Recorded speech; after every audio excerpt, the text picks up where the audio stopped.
बंद करके देखना जरा। मेरा राम कहता है जो तुम बोल रहे थे बोलते रहो,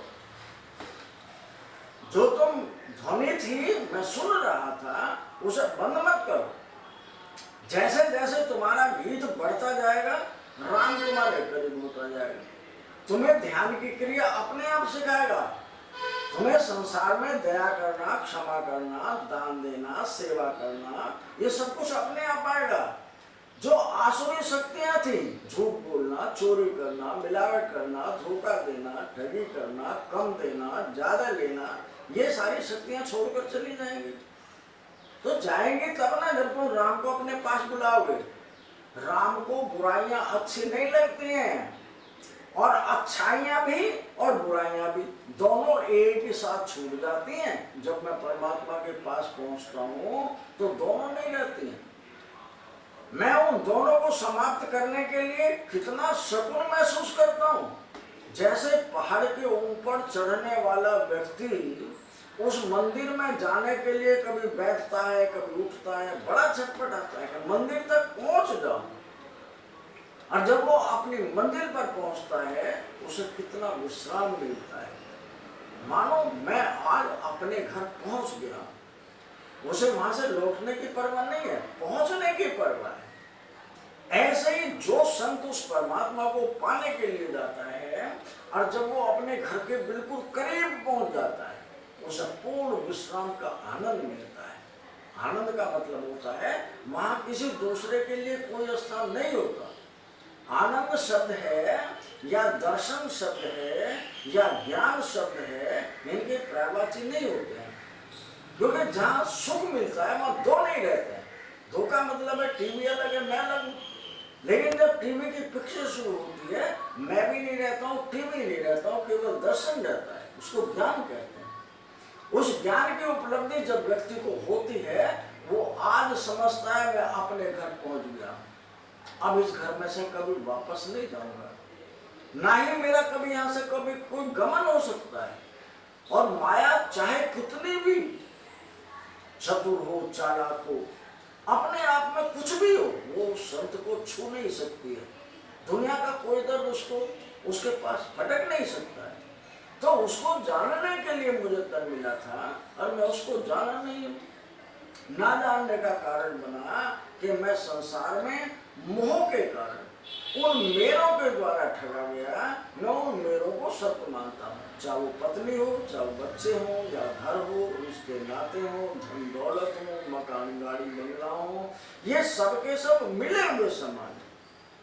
मिला हुआ सामान वो होता है जो मिलता भी है और एक दिन छोड़ना पड़ता है। तो मुझे मिले हुए का तो पता है, छोड़ने का पता नहीं है। इसलिए जब कोई आदमी यहाँ से जाता है तब उसे कितना दर्द होता है ये उससे पूछ कर देखो। यहाँ कोई जो आया हुआ है वो छोड़ना नहीं चाहता है, लेकिन सामान जिसका है वो तिल तिल कर उससे छीन लेता है। इतना ही नहीं, शरीर को कहता है छोड़ना पड़ेगा, चल अभी। इसलिए उस मौत से सम डरते हैं। लेकिन जो महात्मा होता है वो मौत पर विजय प्राप्त कर लेता है। वो पहले ही उसके सामान को छोड़ चुका है, शरीर समेत सारा कुछ छोड़ा है। अब उसे मौत क्यों आने लगी? मौत कहती है जिसने पहले सारा सामान निकाल कर लग दिया उसका क्या करूं मैं। इसलिए उसके पास मौत वो अपनी मर्जी से जाता है। इसलिए संत हमें जगाने के लिए आते हैं कि संसार में जीना, संसार को भोगना, संसार के सारे काम करना बुरा नहीं हुआ है, बल्कि अपने आप को इस संसार के सामान से बांधना इतना बुरा हुआ है कि रात को नींद नहीं आ रही है। कोई ऐसा अपमान कर जाता है कि सारी जिंदगी का दर्द दे गया है। कहीं कोई ऐसी चिंता दे जाता है कि कहते भी नहीं बनती है, और अगर सोचता हूं तो उसका कोई इलाज भी नहीं है। तो मुझे संसार में जन्म इसलिए नहीं मिला था, बल्कि इसलिए मिला था कि संसार में जीने का एक तरीका है, खूब खाना, खूब पहनना, खूब खर्चना, संसार को खूब भोगना। विचार करना संसार तुम्हारा है नहीं, तुम्हारे लिए है, तुम भोगोगे, लेकिन तुम संसार नहीं हो। जो शरीर में रहने वाली सत्ता है वो उसका संसार से कोई संबंध नहीं है। वो एक दिन सारे सामान को छोड़कर घर को खाली करके जाएगा। जो जाएगा उसको मुझे जानना चाहिए था, मैं नहीं जाना हूं, इसको मेरा अंधापन या अज्ञान कहते हैं। उसको जानने के लिए हमारे महात्मा हमें रोज जगाने के लिए आते हैं, लेकिन कई लोग सुनकर पीठ फेर कर निकल जाते हैं, कई थोड़ा बहुत विचार करते हैं।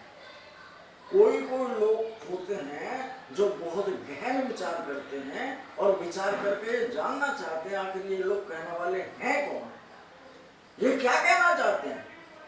लेकिन हम कहना चाहते हैं संसार सोते में समाप्त हो जाता है, जब हम जग जाते हैं संसार पैदा हो जाता है, नींद हल्की होती है, सपने में संसार आ जाता है, नींद खुलती है, संसार फिर नदारत हो जाता है। जो रोज पैदा होता रोज मरता वो सच्चा कैसे हो सकता है। उस झूठ को समझ कर देखो, अगर समझ गए तो तुम परमात्मा का स्वरूप हो। परमात्मा कभी पैदा नहीं होता, महात्मा पैदा होता है, महात्मा के अंदर परमात्मा पैदा होता है। तुम ही परमात्मा हो, जानना सीख जाओ, यही ज्ञान है, ज्ञान ही परमात्मा का स्वरूप है। हम अपनी वाणी को विराम देते हैं। नारायण।